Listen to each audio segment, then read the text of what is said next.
l'histoire des poltergeists et l'histoire des matérialisations de ce genre dans les maisons, c'est souvent lié à une douleur extrêmement profonde de la personne qui vit dans la maison. J'ai pour preuve deux événements que moi j'ai vécu avec des poltergeists dans un appartement. Donc tous les meubles jour et nuit se déplaçaient à toute vitesse et la famille, ils étaient 5 personnes, avec toutes les peines du monde à retenir les tables, les chaises, les armoires, etc.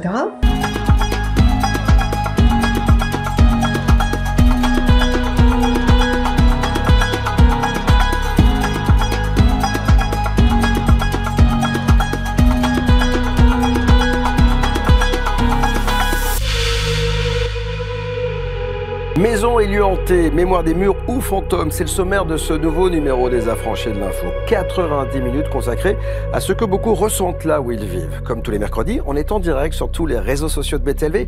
Alors bonsoir, bienvenue, je suis Bob Belanca.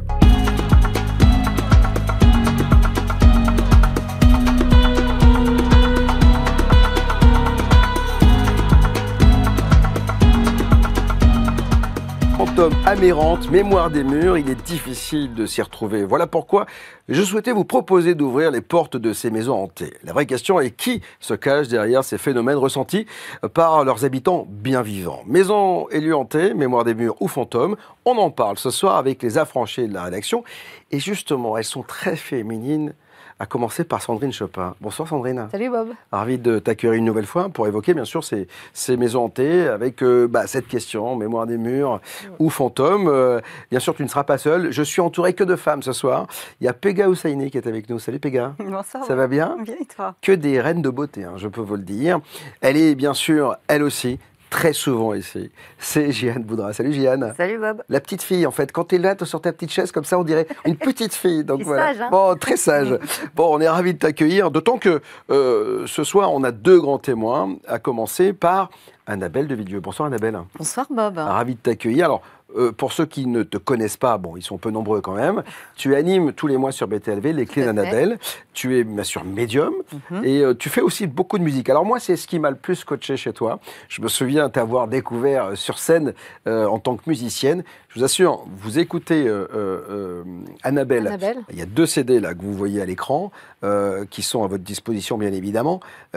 Vous regardez Annabelle sur scène, vous vous dites comment cette petite bonne femme, elle peut faire ça. Je vous assure, c'est troublant, c'est incroyable, c'est extraordinaire. Donc tu vas être le grand témoin bien évidemment sur plateau. Et puis on a un deuxième grand témoin, c'est aussi une femme. C'est Patricia Daré qui est avec nous. Bonsoir Patricia. Salut Bob, ça va? On est très heureux de t'avoir. Alors, on est doublement heureux parce que tu as écrit il y a quelque temps, il y a quelqu'un dans la maison, et un bouquin pour lequel tu étais venu, bien évidemment, sur BTLV. Alors, ensemble, bien sûr, vous allez pouvoir commenter tout ce qui va être dit ici. Je vais commencer par toi, Patricia, parce que c'est vrai que tu es un peu désavantagée, puisque tu es dans ton Berry, je crois que tu es dans le Berry, et donc, fatalement, je vais revenir de temps en temps vers toi pour avoir ton point de vue. Quand tu dis qu'il y a quelqu'un dans la maison, il faut bien comprendre, et c'est un peu la question que j'ai posée dans le titre, mémoire des murs ou fantôme, on peut se faire avoir, tout n'est pas fantôme en fait, c'est ça? Non, tout n'est pas fantôme et tout peut être présence. C'est-à-dire qu'une présence n'est pas forcément fantomatique. On peut avoir une sensation de ne pas être seul et néanmoins ne pas être accompagné. Et on peut très bien ne pas avoir la sensation d'être accompagné et être vraiment en présence de quelqu'un. Fantôme ou pas, ça, c'est encore autre chose parce qu'on peut très bien avoir des présences dans des maisons qui ne sont pas des fantômes. Tout dépend de la définition que l'on donne à chaque terme. Mais c'est vrai que les sensations aujourd'hui d'être accompagné, la sensation d'une présence, donne immédiatement l'impression d'être en compagnie de fantômes, ce qui n'est pas vrai du tout. Il faut savoir discerner. Et c'est pas toujours facile de discerner et de faire la différence entre tout cela. Et c'est pour ça qu'il faut mener à chaque fois des investigations et ne pas se fier simplement à ses ressentis. Les ressentis peuvent être également trompeurs. Alors, Annabelle, oui. J'imagine que tu seras d'accord avec Patricia, c'est vrai qu'on peut se faire avoir, parce qu'il y a des raccourcis, et aujourd'hui, avec Internet, on entend tout et n'importe quoi sur les maisons hantées, sur les fantômes, on a la sensation que toutes les maisons sont hantées, qu'il y a des fantômes partout. il faut faire attention, il faut avoir du discernement. Oui, tout à fait. Alors après, c'est vrai qu'il y a beaucoup d'âmes errantes qui sont là, qui sont avec nous, des personnes qui ne sont pas passées véritablement, qui sont entre les deux plans. Et puis, il y a toute cette mémoire aussi que les lieux portent. Oui, c'est ça. Toutes ces énergies involutives qui sont là et qu'on peut capter, qu'on peut recevoir. Voilà, il y a toute une mémoire aussi à laquelle on peut se connecter.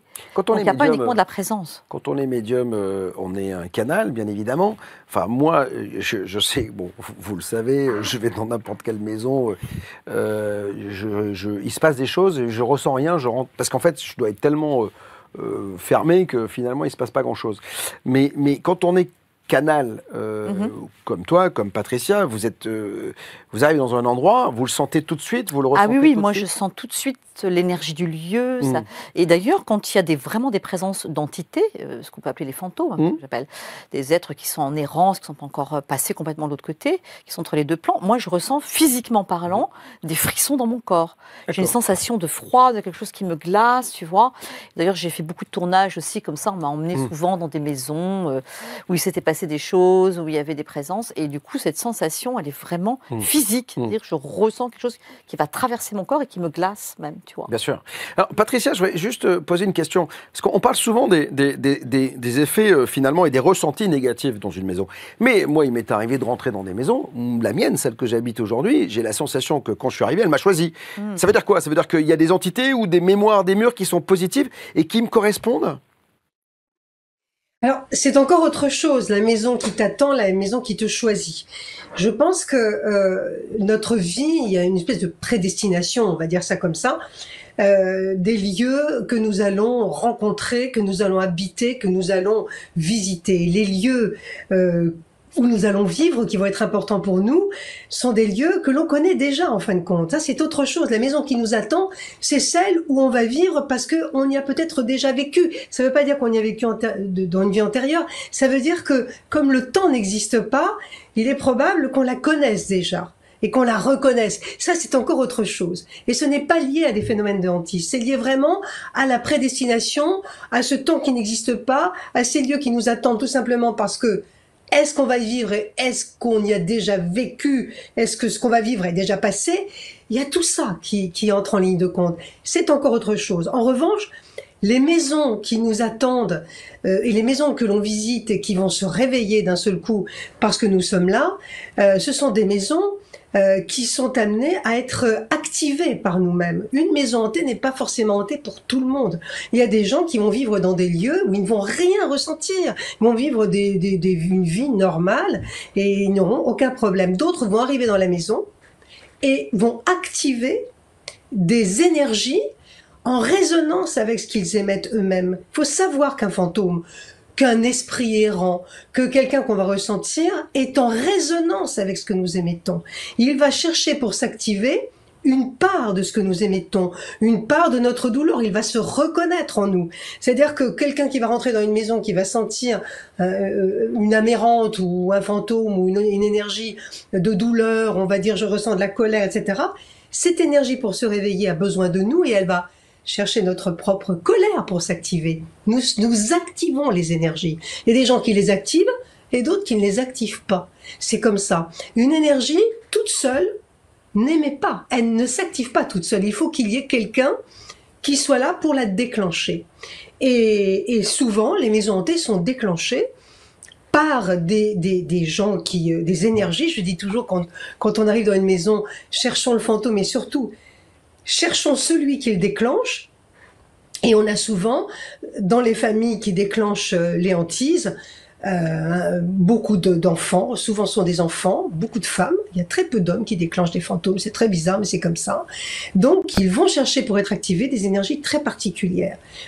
Donc c'est vraiment très relatif, on ne peut pas généraliser, c'est subtil et relatif aux personnes qui vont pénétrer dans la maison. C'est-à-dire que la maison toute seule ne s'active pas s'il n'y a pas quelqu'un qui dégage, qui émet une énergie qui va activer cette maison. Oui, effectivement, on est vibration, émetteur, récepteur. Et résonance, tout est résonance. Moi, par exemple, moi, je n'active rien. Enfin, moi, je pense qu'ils sont fatigués, les fantômes, avec moi. Ça. Fougeret, t'actives rien. Et pourtant, il se passe plein de choses dans la chambre, parce qu'on filme, on entend, mais moi, je dors, en fait. C'est-à-dire qu'en fait, je pense qu'ils doivent être fatigué. Bon, on va le réveiller, lui, en fait. Et comme il n'y a pas de prise, en fait. Voilà. Sûr, Donc, bien sûr, et je pense que c'est ce que disait, c'est qu'il faut de la prise. Et effectivement, tu es en résonance positive, bah, tu attires plutôt du positif, tu n'es pas très bien. Et comme souvent les adolescents sont perturbés, ils ne sont pas très bien dans leur vie, c'est pour ça qu'il y a souvent des phénomènes assez particuliers. Alors, bien sûr, toutes les deux, vous êtes les grands témoins de cette émission. Vous allez pouvoir réagir à tout ce qui va être dit. Mais avant d'accueillir Jian, qui va nous parler des objets à l'esprit vengeur, parce qu'on s'aperçoit qu'il y a des objets, on parlait de la mémoire des murs, mais il y a aussi des objets qui sont un peu touchy. On va évoquer le sondage, puisque toutes les semaines, on vous pose une question. On va commencer par celui, bien sûr, que j'ai posté sur Twitter. Alors, pour vous, les maisons hantées sont, pour 62,7% d'entre vous, des esprits. La mémoire des murs pour 25,5% d'entre vous et des bruits naturels pour 11,8%.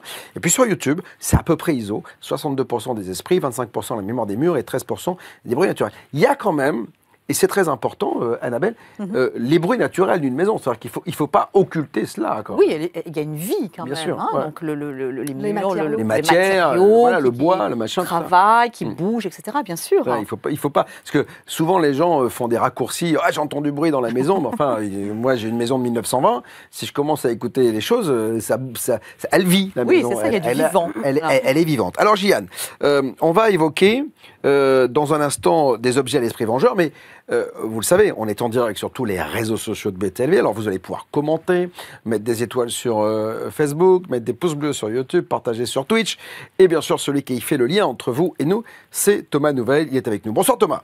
Bonsoir Bob, bonsoir à tous. Et déjà beaucoup de monde sont arrivés sur le chat. On a Easy qui nous fait un petit coucou des États-Unis, donc ça nous touche beaucoup. Je crois que le sujet qu'on va évoquer ce soir plaît beaucoup déjà aux internautes. Et on a d'ailleurs Aquila qui a réagi à ce sujet en disant qu'elle a déménagé 21 fois en 15 ans et que parfois elle se ressentait que la maison l'accueillait ou ne l'accueillait pas. En tout cas, on va creuser tous ensemble sur les réseaux et aussi en plateau ce beau thème. Merci Bob pour la parole. Alors, j'ai juste un conseil à Aquila, je sais pas, mettez de l'ail autour du cou, des crucifix, de ce que vous voulez, parce que 21 fois en 15 ans, ça fait beaucoup quand même. Alors, Jian, on va évoquer les objets aux esprits vengeurs. Oui, parce qu'effectivement, on parle souvent des maisons hantées, des lieux hantés, mais on évoque rarement les objets qui s'y trouvent. Et en Occident, dans notre culture occidentale, la nôtre, le sujet, il est évoqué éventuellement, ponctuellement avec la géobiologie, parce qu'au-delà des murs et des sols, les adeptes, les praticiens de la géobiologie vont aussi s'intéresser au passé et à l'énergie dégagée par les objets, mais enfin, c'est à peu près tout ce qu'on peut trouver quand on cherche justement mémoire des objets, etc. Alors ça, c'est en Occident, mais par contre, en Extrême-Orient, il y a notamment au Japon, il y a toute une culture folklorique populaire autour de ces objets. J'ai nommé les tsukumogami, ce sont des objets à l'esprit vengeur. Alors, tsukumogami, littéralement, ça veut dire vieil objet esprit, et il s'agit d'objets qui, devenus centenaires, ont obtenu une âme et prennent vie. Ah. Alors, ce ne sont pas des artefacts magiques, ce ne sont pas non plus des objets enchantés ou possédés, mais bien des esprits à part entière. Alors, pour autant, il ne suffit pas d'être centenaire pour devenir un tsukumogami, il faut, c'est là que le bal blesse d'ailleurs, il faut une certaine rancœur accumulée suite à un mauvais entretien.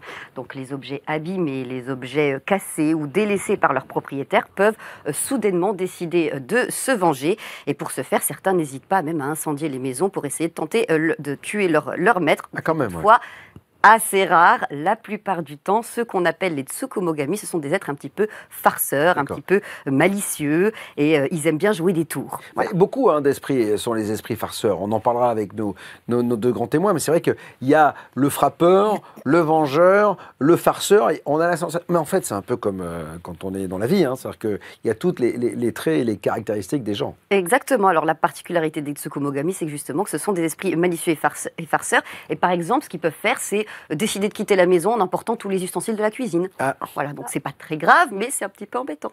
Si t'as une tarte à faire, c'est sûr que... Voilà, alors par exemple, aussi le soir, ils peuvent décider de courir partout dans la maison pour faire du bruit et déranger les occupants en chantant aussi, par exemple, pour réveiller tout le monde. Mais ça, c'est quand tu as préparé ce sujet, c'est de la mythologie ou c'est quelque chose auquel les Japonais, hein, c'est ça? Oui, oui. Ils croient vraiment, c'est une culture, c'est dans leur culture. C'est dans leur culture, ça vient du shintoïsme qui a tendance à incarner en Dieu à peu près tout ce qu'il y a sur la planète, les ruisseaux, les arbres. Et donc, si je devais donner une explication un petit peu historique et ethnologique, très rapide, hein, bien sûr, ça vient tout simplement de leur attachement et de leur respect pour les objets du quotidien. C'est une manière d'appeler chacun à respecter les objets. C'est-à-dire que tout est vivant pour eux, en fait, et donc tout est mort. Potentiellement, donc, en fait, oui. Donc, ça vient de là. Après, est-ce qu'aujourd'hui ils y croient?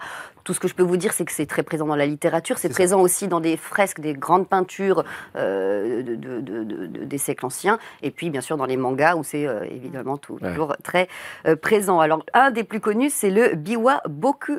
Alors, je ne sais pas si on peut voir à la télé Voilà.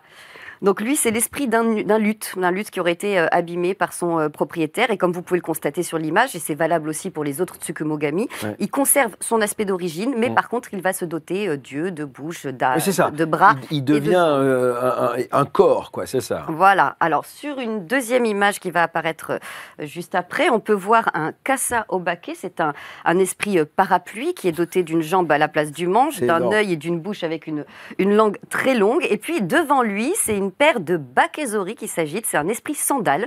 Alors, sa spécialité à lui... Esprit sandale. Oui. Alors, c'est un des plus connus. Moi, je vous parle que des J'ai discuté avec une tongue la semaine dernière. Hyper sympa. Hein, donc, voilà. Mais c'est rigolo, c'est espiègle. Moi, j'aime bien. Les Japonais, ils ont un esprit très... Ah ben oui, beaucoup. Et donc, la spécialité du bakezori, c'est de courir justement dans la maison la nuit en chantant pour déranger les occupants. Finalement, ils ont imagé tout ce qu'ils entendaient, tout ce qui était ésotérique. Ils leur ont donné une un peu comme les Égyptiens avec leurs dieux qui, en fait, ont donné des images à tous les aspects du dieu, en fait. Voilà. Et donc là, il y en a un, c'est un petit peu prendre ses désirs pour la réalité. C'est le Aakigami. C'est mon préféré personnellement, puisqu'il s'agit d'un esprit balai. Et alors lui, il ne commet pas de farce ou de facétie. Non, lui, son truc, c'est de balayer le sol sans qu'on lui ait rien demandé. Donc dans ces conditions, vous imaginez bien qu'on aimerait bien en avoir un chez nous. Eh ben ouais, moi j'achète tout de suite, hein, donc il n'y a pas de problème. Donc l'esprit balai. Alors, Annabelle, oui. On a un côté un peu facétieux, malicieux, là. L'esprit farceur, il existe, quoi. Celui qui s'amuse avec nous. Qui déplace des clés, tout ça. C'est ça. Oui, bien sûr. Après, il y a plusieurs niveaux vibratoires aussi. Et il peut y avoir des esprits, il peut y avoir des petits lutins, il peut y avoir des énergies aussi qui sont différentes et qui peuvent s'améuser, qui peuvent jouer aussi. Mais après, c'est vrai que les objets peuvent aussi porter une énergie. Bien sûr, ça c'est clair. Et, on a la sensation que quand on a quelque chose qui appartient à notre père ou à notre mère, on ressent l'énergie de la personne qui l'a possédé. Ne serait-ce que moi, j'ai pratiqué la psychométrie, c'est très, très intéressant. C'est-à-dire que rien qu'avec dans une émission, on m'a fait faire ça. J'avais des boîtes, et une boîte dans lesquelles il y avait du papier d'aluminium, des cotons, donc je pouvais avoir aucun aspect vibratoire, magnétique en fait, pour aller voir. Et je devais découvrir ce qu'il y avait dans les boîtes. Et après, en mettant l'objet dans la main, ce qu'on appelle la psychométrie, donc en me reliant l'énergie de cet objet, d'un seul coup, j'ai eu des flashs. Je suis partie, en fait, vraiment. J'ai vu cet objet posé sur une table, j'ai vu qu'il appartenait à une femme. En fait, toute l'histoire s'est déroulée, tu vois, de la mémoire de la personne qui avait porté cet objet. C'est-à-dire que quand on a un objet auquel on tient, quelque chose avec lequel on est relié, il porte aussi la mémoire de ce qu'on a vécu avec. C'est l'énergie qui est inscrite, en fait, dedans. C'est ça, c'est une énergie inscrite.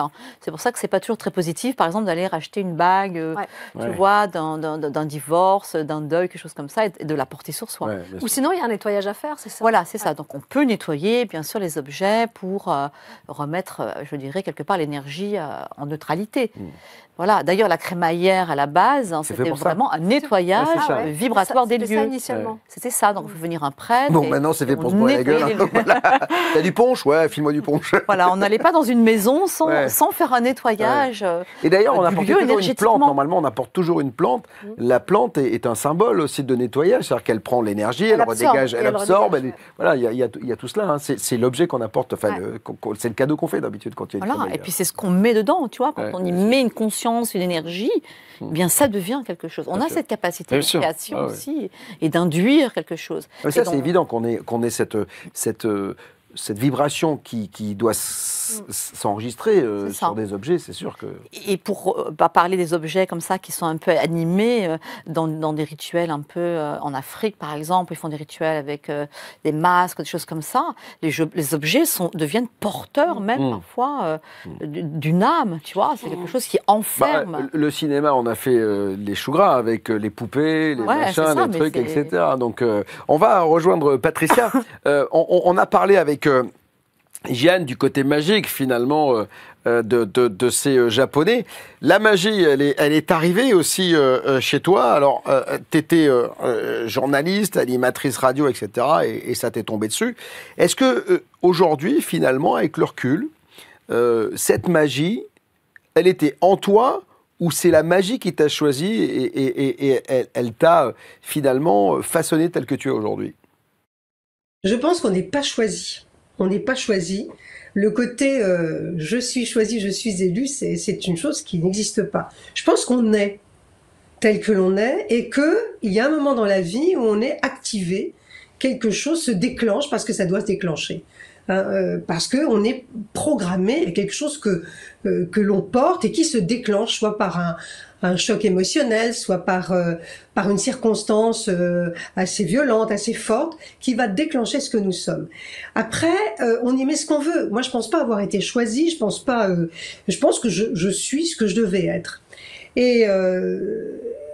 Et nous avons tous en nous une part de magie qui se déclenche à un moment ou à un autre de notre vie. Il y a des gens, moi je reçois des mails de gens qui entendent, qui communiquent à l'âge de 70 ans, à l'âge de 80 ans, qui n'ont jamais été sensibles avant et qui d'un seul coup se retrouvent dans cette hypersensibilité. Donc il n'y a pas d'âge, il y a juste des moments qui déclenchent ce que nous portons et nous le portons en nous-mêmes. Pour en revenir aux objets, je suis pas tout à fait d'accord avec le fait qu'on puisse tout neutraliser. Il y a des objets qu'on ne peut pas neutraliser quand ils portent vraiment quelque chose de maudit, de maléfique.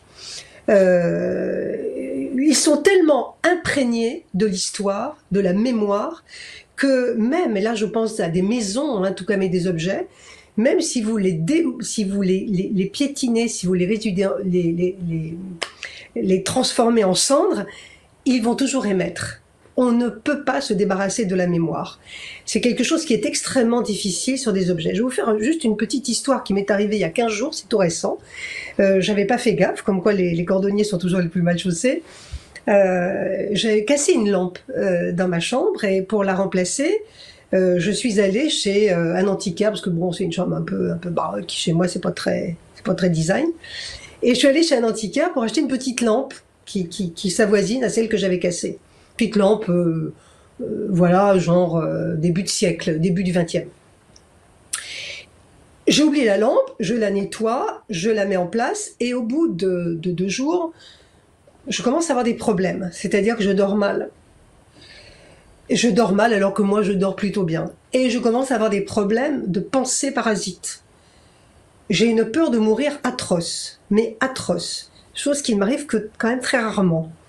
Et cette peur de mourir, cette angoisse de la mort va s'accentuer dans les jours qui vont suivre et je vais commencer à développer des symptômes étranges, une tension qui va grimper jusqu'à 22, des choses, mais vraiment des symptômes qui ne me correspondent pas. Je vais voir mon médecin et lui ne voit pas du tout ce que ça peut être parce qu'il trouve ça assez injustifié, assez inexplicable et puis surtout pas cohérent du tout.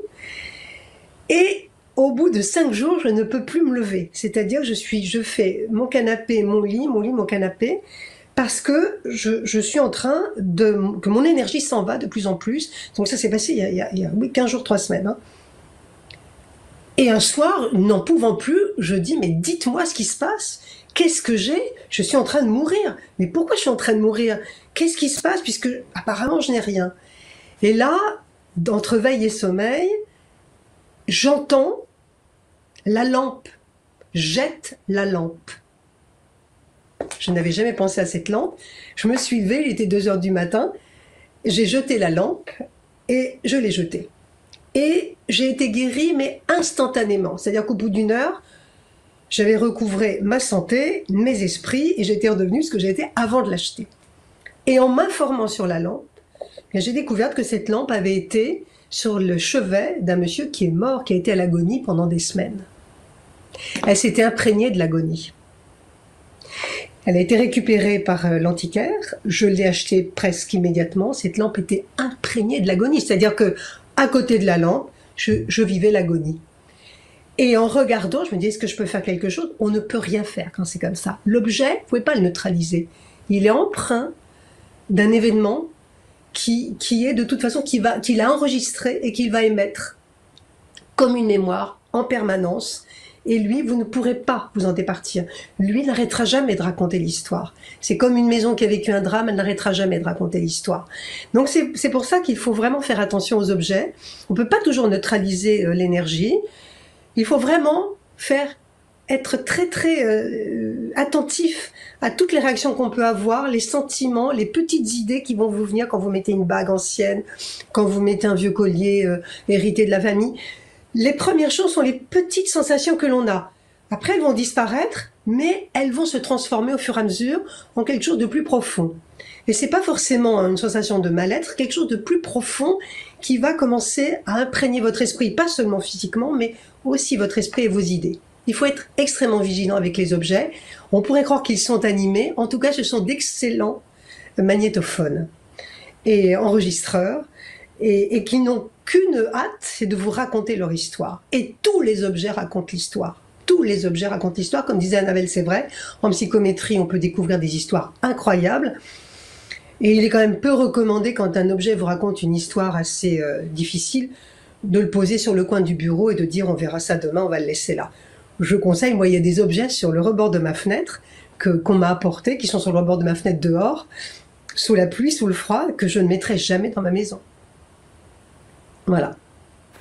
Effectivement, il faut faire attention. Alors, ça va pas faire plaisir aux antiquaires, hein, parce que tu veux, là, voilà.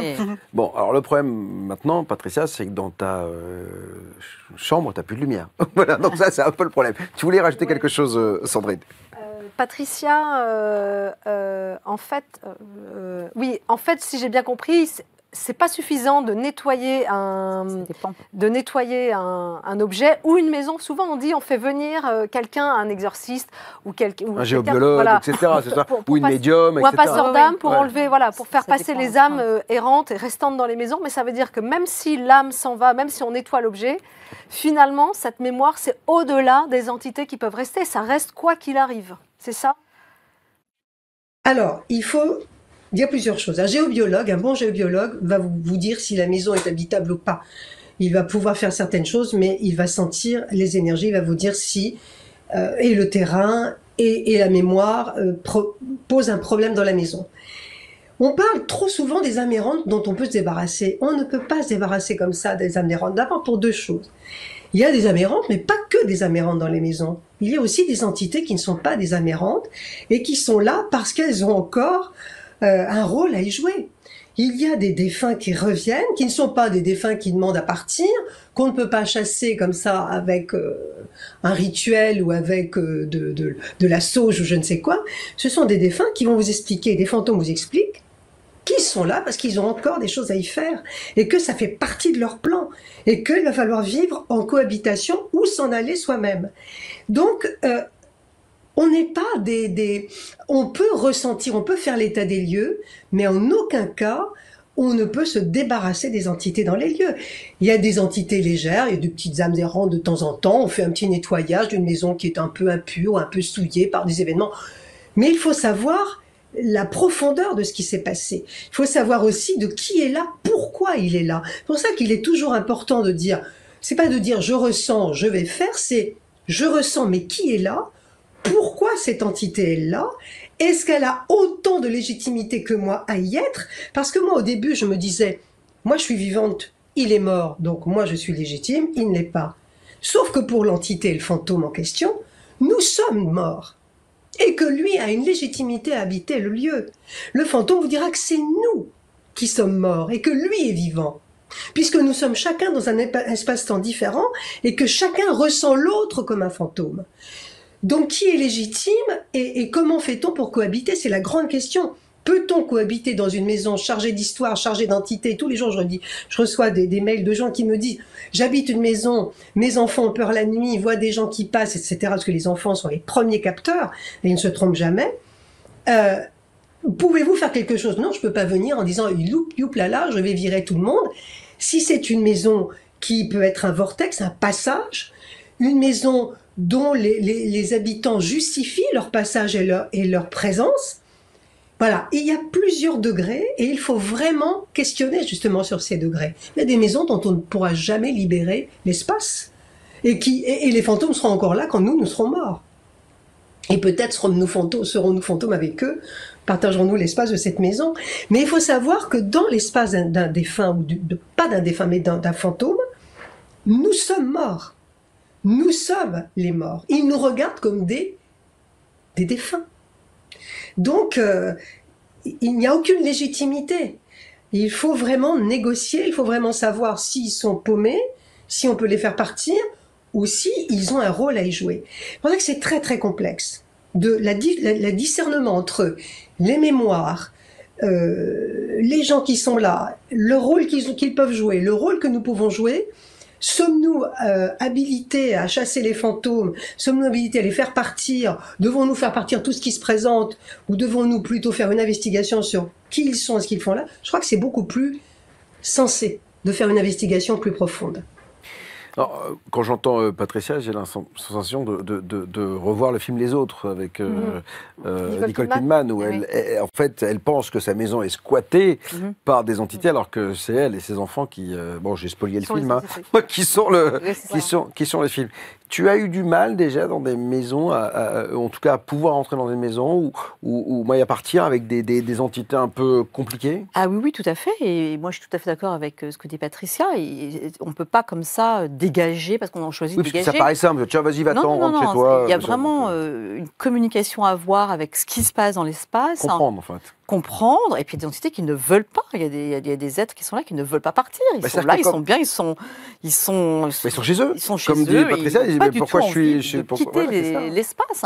Donc ça devient une négociation, ça devient quelque chose aussi qui n'est pas forcément sûr à 100% de dire on va dégager. Et moi je pense qu'en effet c'est très important de rentrer avant tout dans cette communication pour voir qu'est-ce qui se passe, qu'est-ce qui est en action, est-ce que c'est vraiment une âme errante qui est paumée, qui ne trouve pas la porte. Est-ce que c'est vraiment quelqu'un qui s'est accroché à cet espace et qui veut rester là, qui n'a pas du tout envie de partir? Est-ce que c'est une mémoire d'un lieu, finalement, qui va peut-être aussi se nourrir des énergies de la personne qui sont là et pomper ces énergies? Parce que ça aussi, c'est possible. Les énergies négatives vont pomper les énergies positives pour neutraliser. Donc, il y a beaucoup de possibilités. Et en effet, moi, j'ai habité à Nancy, il y avait une maison qu'on appelle la maison du diable. Et c'est une maison où il se passait des rituels sataniques. Et cette maison, c'était impossible de faire un nettoyage. De la dégager, quoi, de tout ça. C'était absolument impossible. Il y avait de telles vibrations, de telle énergie là-dedans, que toutes les prêtres ou les personnes qui allaient là-dedans, déjà les gens se suicidaient, enfin, c'était terrifiant, en fait. Donc, c'était l'énergie qui avait pris le pouvoir, en fait, sur ce lieu. Et c'était impossible de pouvoir faire quoi que ce soit dans cet espace-là. Maison élue hantée, mémoire des murs ou fantôme, c'est le thème de ce nouveau numéro des Affranchis de l'info. Comme tous les mercredis, on est en direct sur tous les réseaux sociaux de BTLV. Partagez, faites connaître ce média unique en son genre à, bien sûr, votre communauté. Média qui, en 9 ans maintenant, est devenu le numéro 1 sur le mystère inexpliqué. Parce que, avec beaucoup de bienveillance et discernement, on ne juge pas. On est juste là pour écouter, pour essayer de faire avancer le schmilblick, comme disait Coluche. Mais dans tous les cas, alors ça, Coluche, les moins de 30 ans, ils ne connaissent pas. Donc voilà. Et encore, même à 30 ans, je ne suis pas sûr. Mais une chose est sûre, on a besoin de vous pour faire connaître BTLV. Alors, deux grands témoins ce soir, Patricia Daré et Annabelle Duvillieu. Alors, Annabelle, je le rappelle, elle est animatrice sur BTLV. Tous les mois, elle fait les clés d'Annabelle. Vous ne savez pas ce que c'est? Eh bien, les clés d'Annabelle, c'est ça. Fabienne Dalphin-Boucheron, alors coach et thérapeute, spécialiste de l'image. Avec ce travail sur l'image de soi, c'est vrai que ça permet de donner de l'assurance, de la présence. Marcella, qui est voyante, morpho-psychologue et qui pratique le coaching de vie. Vous avez des voyants qui vont regarder les lignes de main. Nous, ce sont les lignes du visage. Comment justement remédier à cette hypersécrétion de l'hormone de stress? La cause de nos problèmes, c'est les hormones de stress, mais la cause de la cause, c'est l'environnement. Tu es formateur et consultant en sociocratie depuis un certain nombre d'années déjà. Qu'est-ce que la sociocratie? On pourrait dire que c'est un ensemble de règles où on va plutôt essayer de s'empuissancer mutuellement. Voilà les clés d'Annabelle en exclusivité sur btlv.fr. Je peux vous dire qu'elle découvre aussi elle-même la bande-annonce. Ouais, voilà. C'est vrai. Voilà. Très sympa. Et elle reçoit tous les mois des personnalités qui sont incroyables. J'ai adoré, moi, l'émission sur la sociocratie. Ah, j'ai adoré ça. En fait, je l'ai regardé. Ton invité était exceptionnel. Donc, tous les invités d'Annabelle, toutes les émissions, vous les retrouvez sur btlv.fr. Et profitez-en, je fais mon vendeur de tapis, mais jusqu'à la fin des soldes, jusqu'à 8 février, c'est moins 50%. Alors, c'est vrai que souvent, je vous dis, mais abonnez-vous. Parce que sans vous, sans les abonnés, il n'y aurait pas le clair. Hein. Donc, on a besoin de vous. Et surtout, l'abonnement vous permet d'avoir accès à des centaines d'émissions qui ne sont pas en clair et qui vont vous permettre de découvrir des personnalités incroyables. Et vous pouvez nous regarder, hein, je le signale également, parce que souvent, vous dites, est-ce qu'il y a une appli? Il y a mieux, il y a le site mobile. Pour avoir accès à BTLV sur votre iPhone, il suffit d'ouvrir le navigateur Safari et de taper dans l'outil de recherche btlv.fr tout simplement. Une fois arrivé sur le site de btlv.fr, vous cliquez sur cette petite icône en bas de l'écran. Ensuite, vous cliquez sur l'écran d'accueil. Vous cliquez sur Ajouter et comme par magie, vous retrouvez l'icône BTLV sur l'écran de votre iPhone. Et il vous suffira de cliquer dessus pour naviguer tranquillement sur btlv.fr.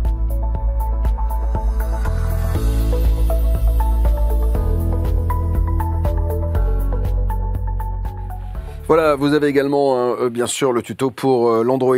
Tout est expliqué sur btlv.fr. Dans une poignée de secondes, on va évoquer une histoire un peu sordide, une histoire sanglante à Saint-Quentin avec Pega, mais on va voir aussi ce qui se passe sur les réseaux sociaux avec Thomas. Alors Bob, ça parle beaucoup sur les réseaux sociaux. Il suffit d'ouvrir le j'ai l'impression que navigateur ce sujet intéresse vraiment fortement nos viewers. Et ça tombe bien, on a des messages d'ailleurs de Vince qui dit qu'il connaît une maison en Île-de-France où 4 familles auraient vécu et les 4 familles seraient décédées. Donc comme quoi la maison, entre guillemets, les rejetterait. On a aussi Spitfire qui nous dit que les objets un peu hantés, ça lui fait penser à la boîte à 10 boucs. Je ne connais pas, a priori ça fait partie de la religion juive. Et puis on a également Fleur qui a une question pour vous. Croyez-vous que les miroirs puissent attirer des entités ? Ah, c'est une vraie bonne question. Il y a plein de films aussi sur les miroirs, il ne faut pas qu'on dise plein de choses. La boîte à 10 boucs, il y a un sublime film hollywoodien sur ça. C'est quelqu'un qui la rachète dans une brocante et il se passe des choses absolument incroyables. Et c'est vrai qu'on parle souvent des démons, des entités, des exorcismes chez les chrétiens, mais il y en a partout. Il y a les djinns chez les musulmans, il y a la boîte à 10 boucs chez les juifs, donc il y a toujours cela. Alors les miroirs. Alors, c'est vrai que souvent on dit ne surtout pas mettre un miroir dans sa chambre pour dormir. Ça dépend. Parce qu'on ça dépend. Pour dormir, on a dit, Bob. Je te reconnais bien là, Bob. Parce que le miroir, en fait, c'est considéré comme une porte, en fait. Oui. Un passage, en effet, qui va permettre de rentrer dans d'autres espaces et voilà, de communiquer peut-être avec d'autres plans, etc. Donc c'est vrai que le miroir est considéré comme une espèce de porte et de passage et qui, en effet, peut renvoyer ou les bonnes énergies, les mauvaises énergies, tout cela. Voilà, il y a aussi cette notion, en effet, de renvoyer l'énergie. Là aussi, il a été utilisé dans bon nombre de films, le passage. Effectivement, c'est un passage. Alors, bien sûr, dans un instant, je vous demanderai votre avis sur ce que va nous raconter Pega, parce qu'en fait, on va évoquer une histoire sanglante à Saint-Quentin. Exactement. Donc, direction Saint-Quentin, une ville de plus de 60 000 habitants, située dans l'Aisne, en Picardie. Là, au 74 cité de Mulhouse, une maison au fond d'une impasse a une histoire particulière qui glace le sang parce que en 1985, le couple Belmers y emménage. Le mari est routier, sa femme est son épouse est femme au foyer et les nombreux locataires, les nouveaux locataires, affirment d'abord avoir été régulièrement dérangés par des bruits bizarres venant du rez-de-chaussée, des bruits de vaisselle dans la cuisine.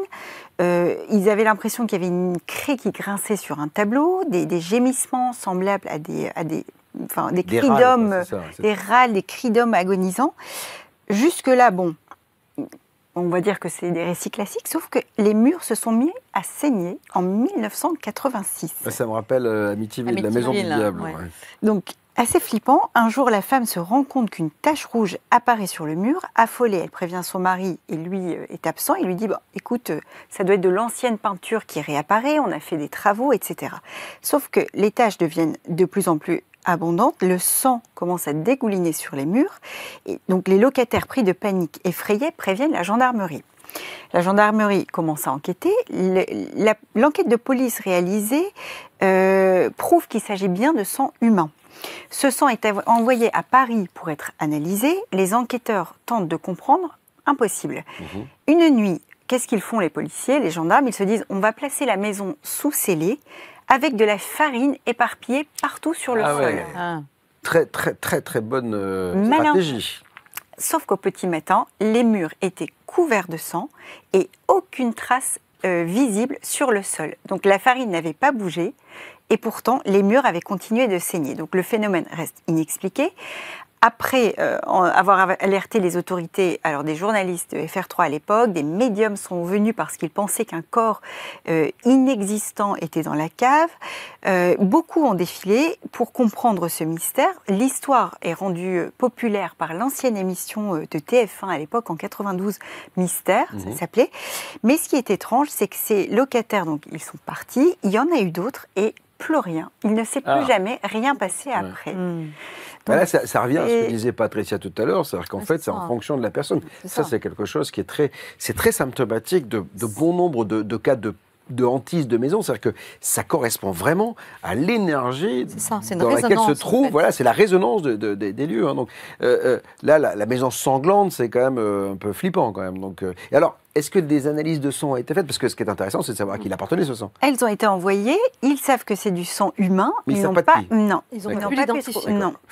Alors, Patricia, là, c'est un peu, bon, on est à un niveau hein, quand même. C'est-à-dire que moi, si j'achète une maison et que les murs saignent, je suis un peu flippé. On voit des degrés de hantise de maison. C'est-à-dire que parfois c'est léger, des petits bruits, des pas, et parfois ça peut arriver jusque-là. Ça donne quoi? C'est quoi? Ça veut dire quoi? C'est une résonance pour nous? Ça veut dire que fais un travail sur toi, il y a un problème, qu'est-ce qui se passe? Ça veut dire qu'en l'occurrence, cette maison de Saint-Quentin, dont je me souviens très bien, hein, parce que je suis vieille et donc j'ai vu Mystère à l'époque, cette maison de Saint-Quentin, je me souviens de cette femme qui vivait dans cette famille, donc c'était un couple. Lui travaillait, elle restait là et elle était enfermée dans sa chambre à la fin parce qu'elle n'osait plus en sortir. C'était quelqu'un qui était quand même très déstabilisé, très instable. Et la maison, elle va produire et matérialiser tout ce que vous voulez en fonction du degré. Alors, entendez bien ce que j'ai prononcé, du degré d'hystérie de la personne. Quand je dis hystérie, je ne parle pas de la maladie psychique, je ne parle de l'énergie hystérique de la personne. Elle est vraiment proportionnelle. Ça peut aller jusqu'aux portes qui claquent, mais ça peut aller au sang sur les murs. Le sang, effectivement, le sang est humain et il est probablement le reflet d'une personne, le sang qu'une personne, soit de la maison, soit de connaissance de cette femme possède. C'est-à-dire que je pense que toute cette énergie vient de la femme. Elle a recréé son angoisse, elle a donné écho à ses peurs, elle a donné écho à sa souffrance, probablement une douleur profonde, non avouée, parce que l'histoire des poltergeists et l'histoire des matérialisations de ce genre dans les maisons, c'est souvent lié à une douleur extrêmement profonde de la personne qui vit dans la maison. J'ai pour preuve deux événements que moi j'ai vécu avec des poltergeists dans un appartement. Donc tous les meubles jour et nuit se déplaçaient à toute vitesse et la famille, ils étaient 5 personnes, avaient toutes les peines du monde à retenir les tables, les chaises, les armoires, etc. Et en étudiant un petit peu de plus près la chose, ne comprenant pas, parce que les gens me disaient c'est le démon qui est chez nous, évidemment, il y avait une apparence démoniaque, ce n'était pas du tout le démon. En fait, je me suis fixée sur la jeune fille. Il y avait une jeune fille qui avait 23-24 ans. Et cette jeune fille, elle m'inspirait quelque chose de fort. Je ressentais une douleur très très forte. Et un jour, puisque je suis allée 2-3 fois chez eux, et je lui dis, mais m'est venue l'information, je lui dis, vous avez été violée, donc c'est entre moi et elle. J'ai dit, excusez-moi, je vais être très très franche, vous avez été violée. C'est votre père qui vous a violée, parce que le père vivait dans la maison. Et elle me dit, comment le savez-vous? Je n'en ai parlé à personne. Je dis, c'est à cause de cela, mais je ne savais pas pourquoi. Je sentais que c'était à cause de cela. Et il s'est passé la chose suivante, je lui ai conseillé d'aller voir un psy, vous n'en avez parlé à personne, mais vous souffrez, allez voir immédiatement un psychologue, allez en parler à quelqu'un, allez dire, même si vous ne voulez pas porter plainte, je ne sais pas ce que vous voulez faire, mais allez en parler, raconter votre histoire. Elle a suivi mes conseils, ça s'est arrêté du jour au lendemain.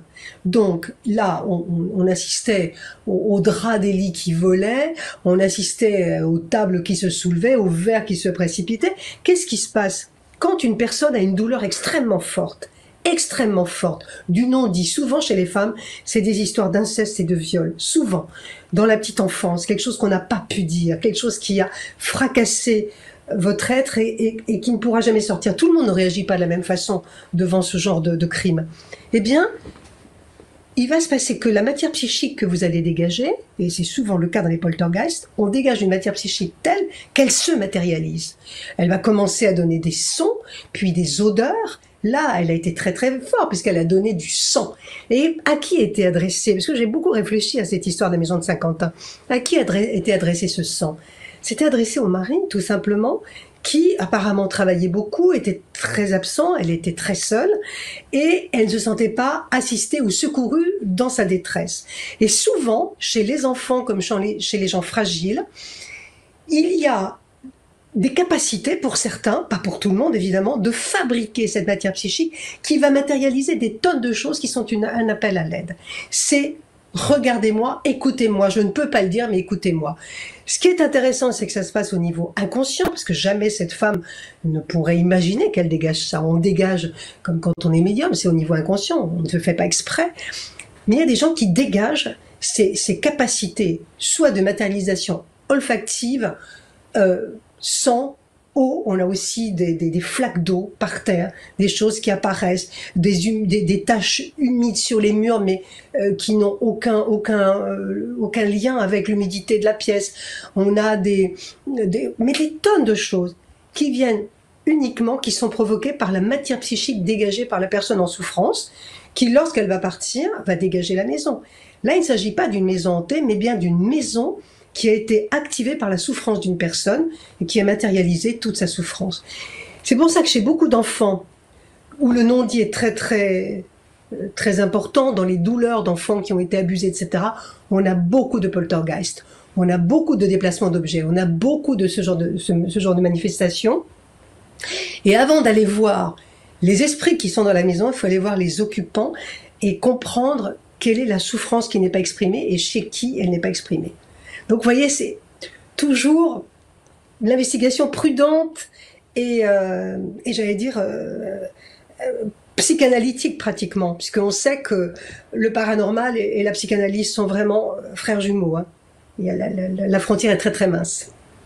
Alors, c'est très intéressant ce que dit Patricia Annabelle, parce qu'effectivement, ça veut dire qu'il ne faut pas tout prendre pour du paranormal. Ça, voilà. La psyché humaine... Et oui, on a une capacité de créer, même avec notre psyché. C'est énorme, mais déjà c'est énorme, parce que ce que dit Patricia, moi, bien je trouve ça fou. Ça veut dire que notre psyché a la possibilité de faire bouger des objets, de matérialiser la douleur finalement, de la concrétiser. La colère, l'énergie contenue. Il y a même des médiums qui, en état de transe, fabriquent une matière ectoplasmique. Oui, c'est ça. Je me souviens que Limi avait fait ça au début du siècle dernier. Qui ressortent par la bouche.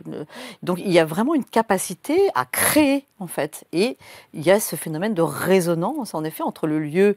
C'est jamais innocent, un lieu dans lequel on va aller.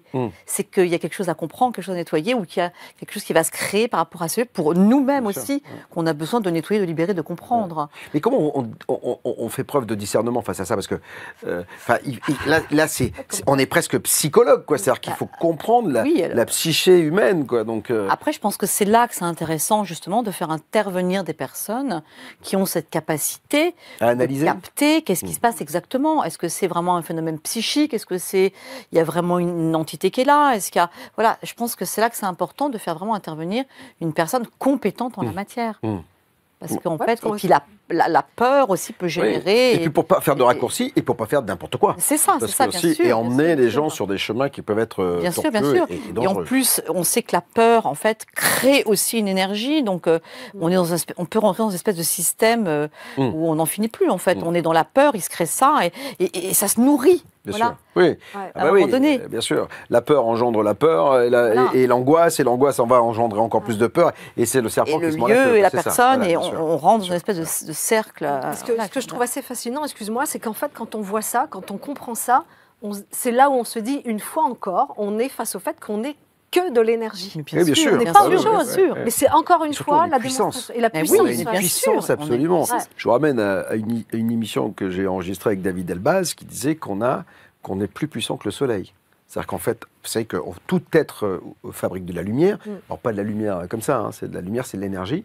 Et en fait, l'homme est plus fort que le soleil. Au même volume, on serait des centaines de milliers de fois plus fort que le soleil en termes d'énergie. Vous imaginez quand même la puissance que l'on a à nous. Je vous invite d'ailleurs à regarder cette émission avec David Elbaz, consultant de l'Agence spatiale européenne et qui a travaillé sur James Webb. Et il y a un petit truc qui est sur le télescope, c'est un peu lui.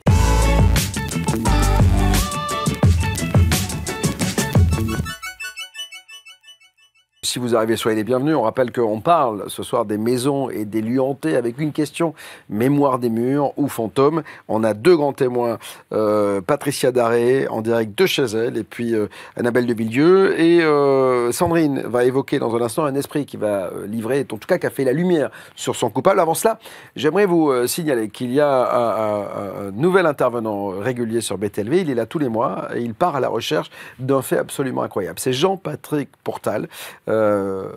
Et il fait des émissions qui me passionnent, comme celle-ci. Il est parti à la recherche de l'Arche d'Alliance.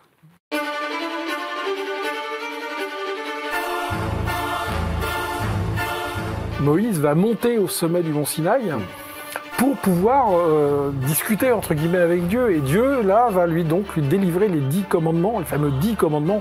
Et donc, il va rester plusieurs jours là-haut, le temps d'attendre de discuter, d'échanger avec Dieu, et que Dieu grave sur la pierre, ces fameux 10 commandements. Ces tables de la loi sont mises dans l'Arche d'Alliance. Et l'Arche d'Alliance, elle va toujours précéder, de 3 jours, la masse qui est en train d'arriver. Et pourquoi ? Parce qu'elle a une telle puissance qu'elle détruit l'ensemble des ennemis qui se présentent devant elle. Ah oui, d'accord, mais elle est quand même portée par des prêtres. Par 4 lévites. Les fameux prêtres, les 4 lévites. Et il n'y a que les lévites qui peuvent prendre et s'approcher de l'Arche d'Alliance. Tous ceux qui ne sont pas lévites, même dans les Hébreux, sont tués par l'Arche d'Alliance. Seul un prêtre aura le droit d'aller une fois par an, au moment de Kippour, pour pouvoir s'approcher de l'arche et même prononcer le nom de Dieu. Il n'y a que lui.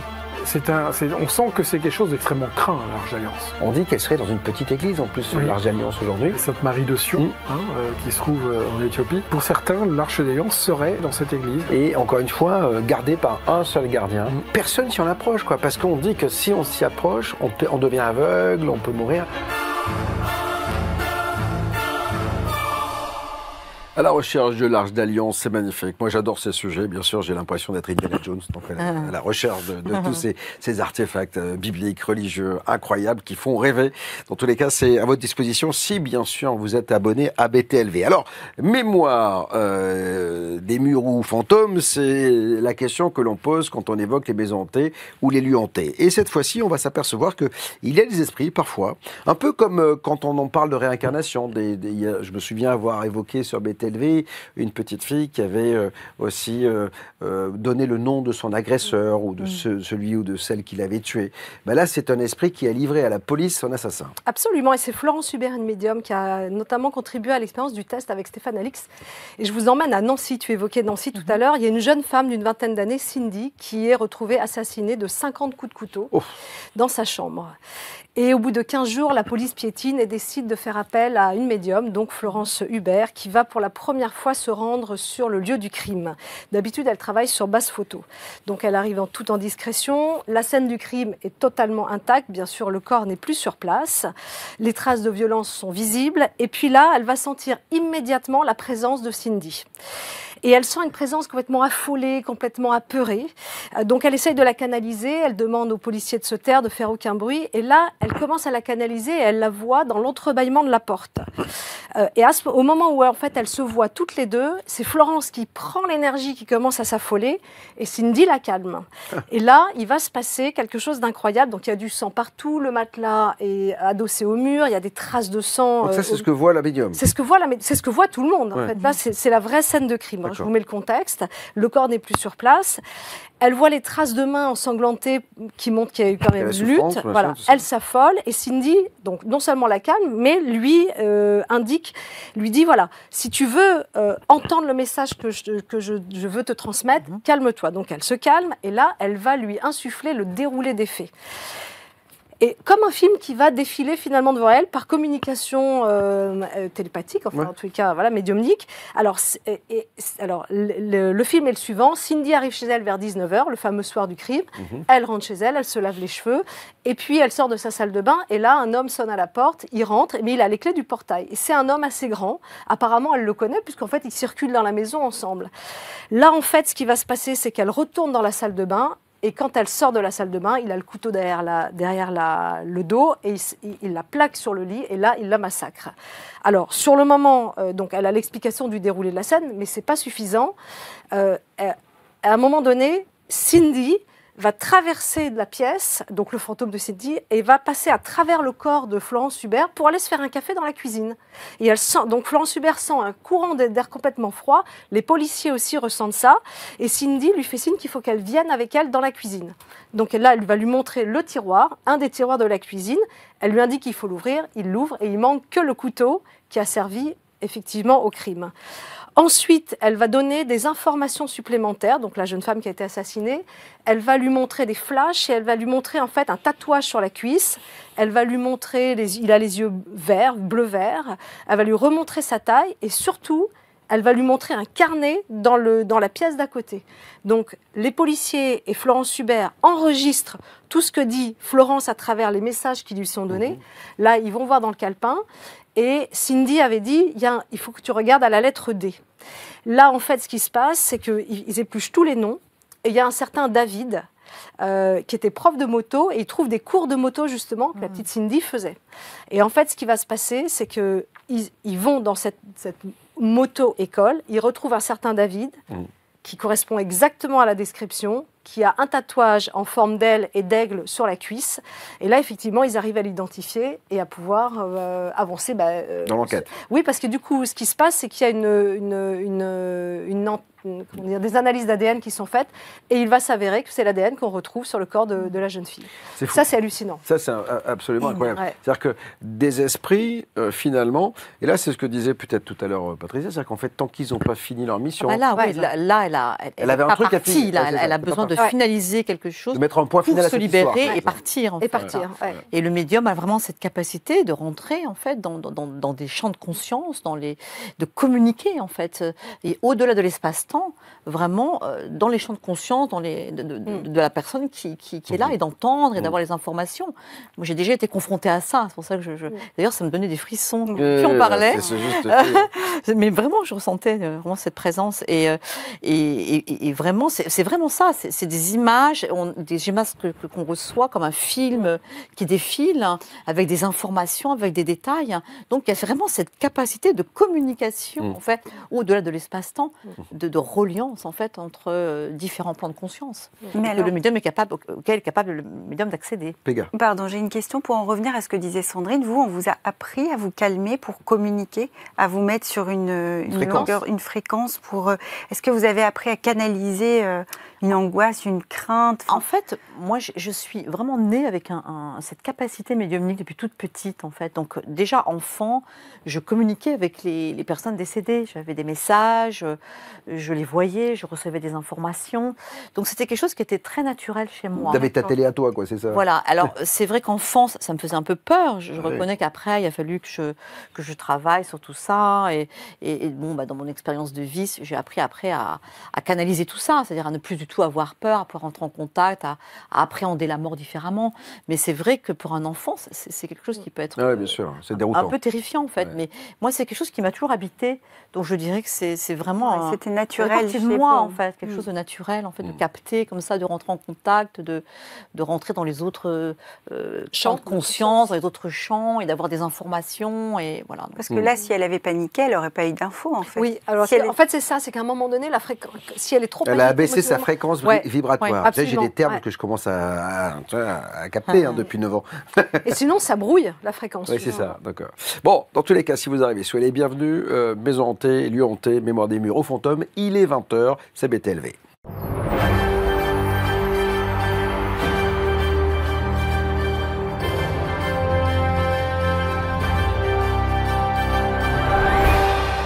On est ravis de vous accueillir comme tous les mercredis en direct sur tous les réseaux sociaux. On va y revenir dans quelques instants avec Thomas qui nous fera un petit point sur ce que vous pensez. Je sais que les chats sont très animés lors des directs. Vous êtes très nombreux à regarder les replays aussi. C'est des milliers et des milliers de vues. On ne peut que vous en remercier. Et puis n'hésitez pas à venir nous rejoindre bien sûr sur le crypté. Alors nos grands témoins aujourd'hui, c'est Annabelle de Villieu, je vous le rappelle, avec 2 CD que vous pouvez écouter parce qu'elle est médium mais aussi musicienne. Elle fait bien sûr des instruments, des bols de cristal. Moi je suis scotché à chaque fois que je te vois. On avait fait une émission ici, on avait fait un concert ici il y a 2 ou 3 ans avant le Covid. On avait fait en live ici. C'était époustouflant, fantastique. Et en fait, je me laisse vraiment en fait. Mais elle se transforme. C'est ça, c'est vraiment. C'est une canalisation vraiment médiumnique en fait. C'est Dr Jekyll et Mr Hyde. C'est plus du tout la même personne. Et j'ai des voix d'ailleurs qui vont des voix d'hommes, de voix cristallines. C'est vraiment, pour moi, je me laisse traverser par en fait d'autres champs de conscience, une énergie qui est là et qui, à travers moi, en fait, va transmettre quelque chose. Toi, c'est l'instrument. C'est ça, moi, je suis vraiment celle qui est le réceptacle, en fait. La voix est juste incroyable. Deuxième grand témoin ce soir, c'est Patricia Daré. Il y a quelqu'un dans la maison. C'est un bouquin qui n'est pas tout jeune, mais on l'avait reçu pour, bien évidemment, ce bouquin qui était sorti chez Lafon et qui est toujours disponible parce que Patricia est une auteure à succès. Patricia, quand tu entends finalement l'histoire là, de Florence Hubert et de Cindy, c'est-à-dire que c'est fou. C'est-à-dire que moi, je sais que tu as été, on en a fait pas mal, 2 émissions, je crois, sur Napoléon et ce contact que tu as eu avec Napo, comme tu le dis, comme tu l'appelles très gentiment. Cindy, elle a besoin de finir une histoire. Et est-ce que ces entités, elles ont besoin de finir, de clôturer une histoire pour pouvoir aller vers la lumière, comme certains le disent? Pas toutes, ça dépend de leur caractère et ça dépend de leur volonté de justice. Il y a des gens qui vont partir, qui sont assassinés et qui partent immédiatement ailleurs, qui ne veulent plus en entendre parler, qui ne veulent plus savoir, qui oublient même qu'ils ont été assassinés, qui ne savent plus comment ils sont morts, et qui s'en fichent éperdument. Et puis d'autres, comme Cindy, qui veulent qu'on sache la vérité. Et souvent, chez les entités, chez les fantômes, chez les défunts, ils veulent qu'on connaisse la vérité. C'est un désir de vérité qui fait qu'ils restent ici. Pourquoi les âmes errantes ne partent pas? Soit parce qu'elles n'ont pas conscience qu'elles sont mortes, soit parce qu'elles veulent qu'on sache quelque chose. Les fantômes, pourquoi tournent-ils en rond? Ils veulent qu'on sache quelque chose. C'est toujours ce désir de vérité, et je pense qu'il y avait urgence à dire, ça venait de se produire il n'y avait pas très très longtemps, il y avait urgence à dire, il faut que vous sachiez qui m'a fait ça, parce que le caractère de Cindy, sa volonté, sa détermination, son obstination a fait que elle voulait. Puis en plus, les gendarmes sont allés chercher une médium, donc c'était merveilleux. Et elle était compatible apparemment avec la médium, avec Florence Hubert. Donc c'était merveilleux, elle pouvait communiquer. Il faut savoir aussi que tous les défunts ne peuvent pas communiquer avec tous les médiums. Il y a des médiums qui sont là, qui ne ressentent pas parce que il y a des fréquences qui sont pas compatibles. Donc, il faut que tout se joue au bon moment et avec ce désir de vérité. Encore une fois, on a envie qu'on sache pourquoi. Mais pas tout le monde, pas tout le monde. Ça dépend des caractères. Il n'y a pas de loi, en fait. Il n'y a que des êtres avec des caractères différents, des rêves différents, des buts différents. Et que ce soit dans la vie comme dans la mort, c'est comme ça. C'est là, on voit que c'est pas si facile que ça. Moi, en 9 ans, j'ai vu des gens me dire tout et n'importe quoi sur BTLV, faire des raccourcis. On voit que c'est beaucoup plus complexe que c'est hanté, c'est pas hanté. Il y a la psyché, il y a les mémoires, il y a beaucoup de choses. C'est pour ça qu'on voulait vous proposer cette émission, pour que vous ayez un peu plus d'éclairage. D'ailleurs, juste un petit scoop, on aura l'occasion... avec Patricia, enfin surtout elle, d'écrire un bouquin prochainement pour la collection BTLV Mystère Inexpliqué sur les morts, avec un titre incroyable. Les fantômes ne sont pas des morts comme les autres, mais on y reviendra, vous verrez, c'est une belle surprise. Vous restez bien évidemment avec moi, mesdames, puisqu'on va évoquer avec Jeanne des méthodes de purification, parce qu'on se dit quoi faire. Il y a des méthodes, tu les as un peu énumérées. Oui, tout à fait. Enfin, en tout cas, répertorié. Oui, parce que si on part du principe qu'il y a des événements passés qui peuvent imprégner les murs d'une maison, on se retrouve avec une atmosphère un peu parfois pesante et on ne s'explique pas trop pourquoi. Alors, qu'est-ce qu'on fait quand on se retrouve dans une telle situation? Eh bien, on peut recourir à ce qu'on appelle un nettoyage énergétique. Et, on l'a fait à BTLV. On l'a fait faire avec Gérard Grenet, que tu la connais. C'est beaucoup plus fréquent que ce qu'on le pense. Vous allez voir qu'il y a des méthodes auxquelles on a recours sans même y penser finalement, juste parce que notre mère ou notre grand-mère nous a dit fais ça et puis on le fait, c'est tout. Bien sûr. Et c'est rigolo d'ailleurs. Alors donc l'idée c'est simplement de libérer les charges négatives qui sont accumulées sur le lieu. Mais avant de vous présenter les différentes méthodes, il faudrait déjà voir quand est-ce que c'est pertinent de le faire. Ah oui. Alors ça peut être pertinent de le faire éventuellement quand vous emménagez dans une nouvelle maison, si vous faites des cauchemars ou que vous avez des insomnies, après le décès ou d'une personne, d'un proche, ou un divorce ou une séparation. Là, c'est même carrément recommandé de le faire. Et puis, bien sûr, si vous pensez que votre maison est hantée.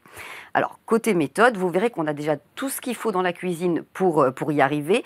Et souvent, ce sont donc des méthodes qui nous ont été transmises de génération en génération. C'est des remèdes de grand-mère, quoi, en fait. Exactement. Alors, la méthode la plus classique, c'est la sauge blanche. Il suffit d'en brûler. Donc, c'est un purificateur naturel. Et il suffit d'en brûler sous forme d'encens ou de petits fagots en vous déplaçant dans la maison, et puis ça purifie, en tout cas au moins l'air ambiant. Alors une fois que vous avez nettoyé l'air, il faut s'attaquer au sol. Les sols, c'est pareil, vous pouvez avoir recours au vinaigre blanc et à la cannelle. Ouais. Je préfère la cannelle, parce que le vinaigre, une fois que tu as nettoyé ton sol avec, tu rentres plus. C'est l'action combinée.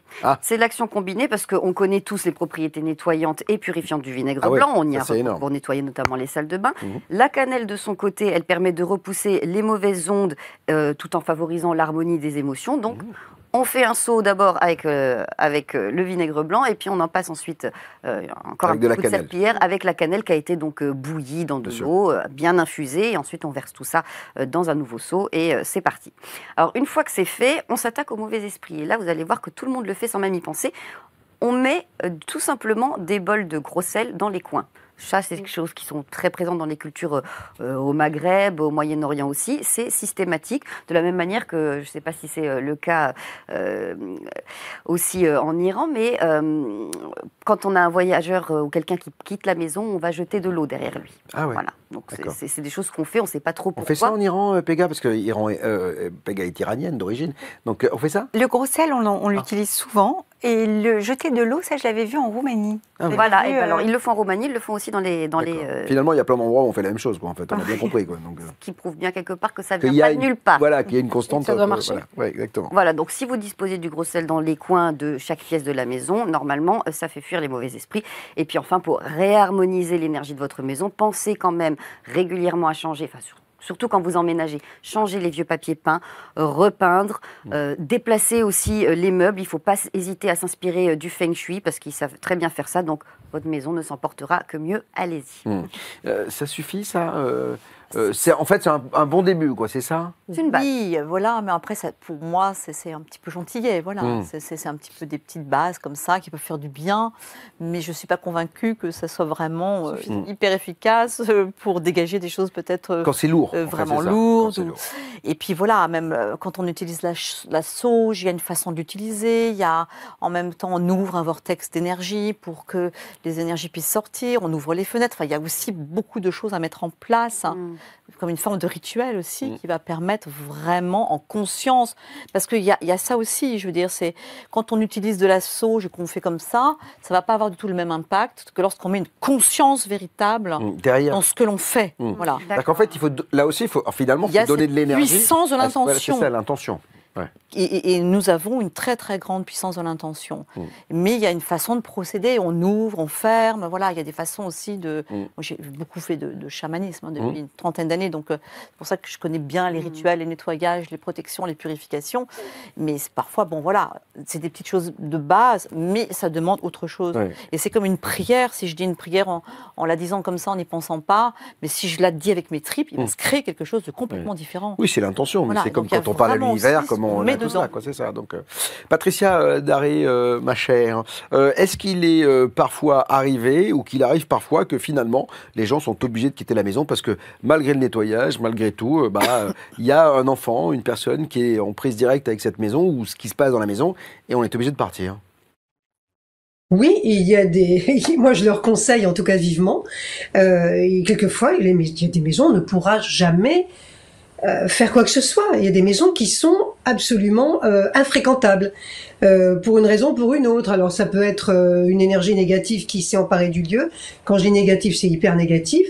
Ça peut être un vortex bas astral qui se succède là-dedans et qui rend la maison insupportable. On parlait d'esprits farceurs. Les esprits farceurs sont pas du tout humoristiques, hein. Les esprits farceurs sont souvent extrêmement négatifs, et quand ils commencent à vous faire des farces, c'est qu'ils vont peut-être vous pousser dans l'escalier dans peu de temps. Donc faire hyper gaffe, il faut pas du tout en rire. Il faut savoir aussi décoder les signes des maisons hantées.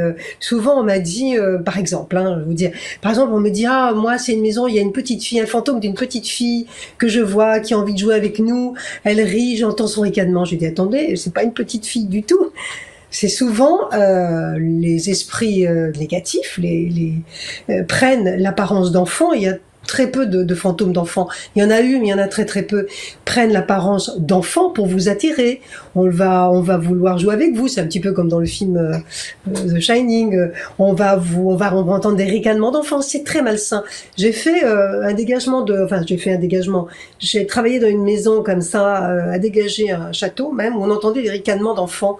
Et la dame me disait, mais c'est pas méchant, ce sont des enfants qui jouent. Ce ne sont pas des enfants qui jouent. Ce sont des esprits qui utilisent des voix d'enfants, des ricanements d'enfants, et plus c'est angélique et plus c'est dangereux, puisqu'ils vont utiliser des choses pour vous amadouer, pour vous apitoyer, donc c'est hyper dangereux. Et il y a des maisons qu'il faut fuir, il y a des maisons qu'il faut fuir, et il y a des maisons, moi je mets pas les pieds, voilà, si je leur dis, je peux pas.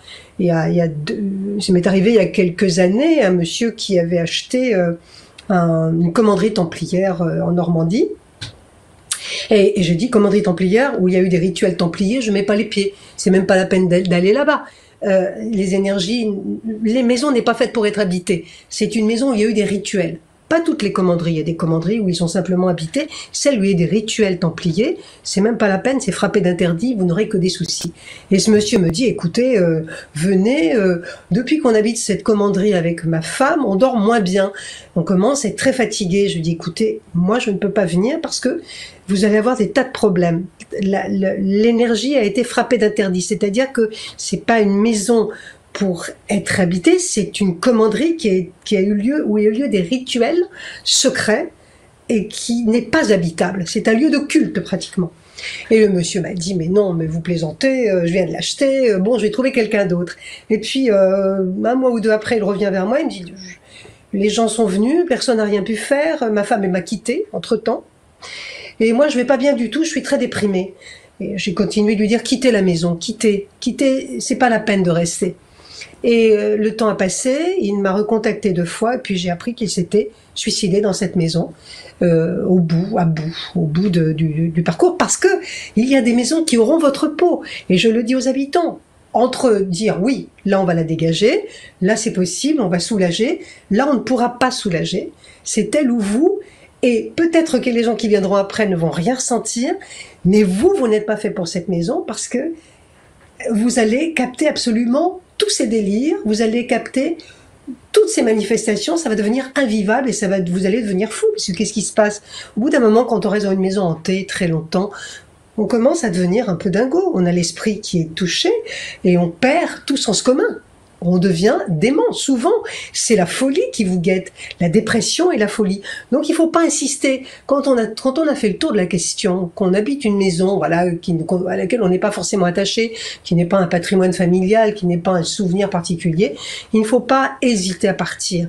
Il ne faut pas s'exposer à des dangers énergétiques contre lesquels on ne peut rien et qui auront votre peau, parce que les maisons auront votre peau. Alors, on verra justement dans quelques instants avec Pega quels sont les signes avant-coureurs et qui vont nous permettre de savoir si cette maison elle a quelques soucis. Avant, Jeanne voulait intervenir. Oui, ce que j'aurais aimé savoir, c'est, on disait tout à l'heure que tout le monde n'est pas réceptif à avec la même force. Est-ce qu'il est possible, par exemple, que des nouveaux locataires, dans une maison qui a émis des énergies négatives pour certains de ses anciens locataires, puissent, eux, réinfuser de l'énergie positive et donc, quelque part, par leur présence bénéfique pour la maison, la nettoyer ou la libérer de ces énergies en la réinfusant d'énergie positive? Annabelle? Oui, alors après, c'est toujours pareil, c'est une question de conscience, de qu'est-ce qui est possible, comment on peut le faire. Est-ce que l'énergie négative n'est pas justement plus forte que la positive, et qu'elle va pomper l'énergie positive pour se nourrir et vider les personnes? Est-ce qu'il y a vraiment cette capacité de remettre de l'énergie positive avec beaucoup de conscience, justement? Voilà. Après, je resterai aussi dans ce que dit Patricia. Je veux dire, c'est du cas par cas, en fait, à chaque fois. Mais je pense qu'en effet, tout est possible, puisqu'on est dans une question d'énergie. On peut neutraliser une énergie négative ou pas, ou l'énergie négative est tellement puissante que on pourra y mettre tout ce qu'on veut, mais ça va être absorbé quelque part, on ne pourra pas la neutraliser complètement. Donc je pense qu'en fait, tout est possible.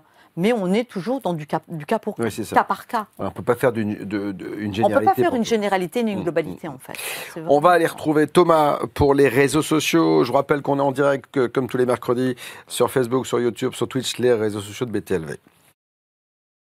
Alors j'adore vous poser des petites questions sur les lives pour savoir ce que vous en pensez d'ici histoire, ou alors est-ce que vous avez déjà purifié vos maisons, et pas mal d'entre vous ont purifié leur maison. Il y a Coliade qui est vraiment très actif ce soir, qui dit qu'il fait régulièrement avec du vinaigre, du sel, de la sauge.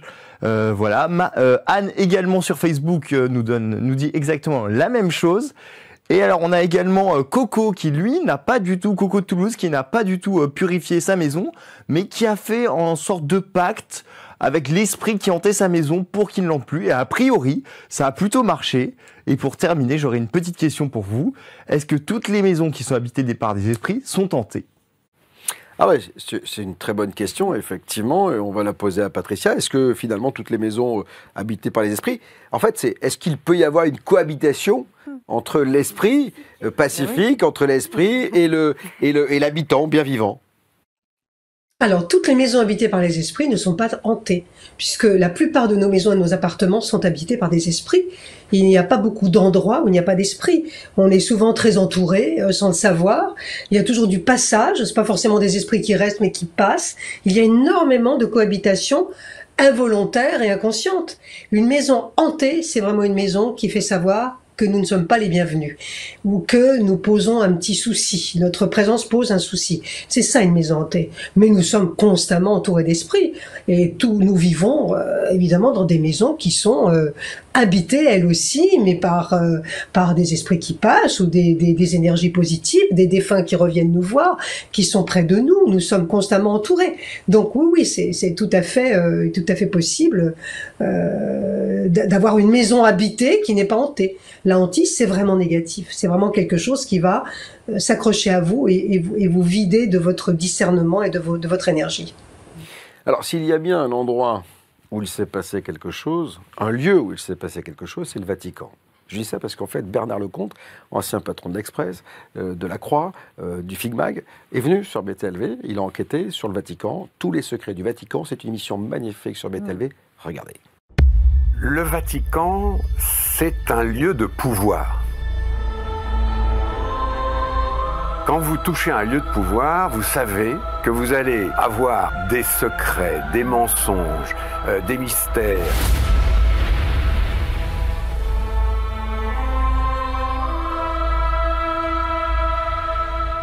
Le suaire de Turin, c'est ce linge qui a servi dans le tombeau du Christ. Donc évidemment, avec toute la vénération qu'ont eu Sainte Marie-Madeleine et les apôtres, à ce moment-là, on a plié le linge corps de Jésus avait disparu, on a retrouvé ce linge-là, et évidemment, pour les chrétiens, pour les apôtres, c'était tout à fait essentiel. Donc c'est devenu une relique. Et il y a un phénomène très étrange, c'est qu'au fur et à mesure que les savants ont travaillé sur ce linge, on a peu à peu confirmé son authenticité. On peut considérer, en effet, que ce linge est bien celui qui a enveloppé le Christ. Après tout, tout ça est historique. Sauf que ce linge, à un moment, les photographes ont reproduit ce linge en négatif. Et c'est là qu'on voit avec terreur, quelque part, le Christ lui-même. Mais un Christ, alors là, on commence à ne plus être totalement rationnel, un Christ qui peut être considéré comme en 3 dimensions.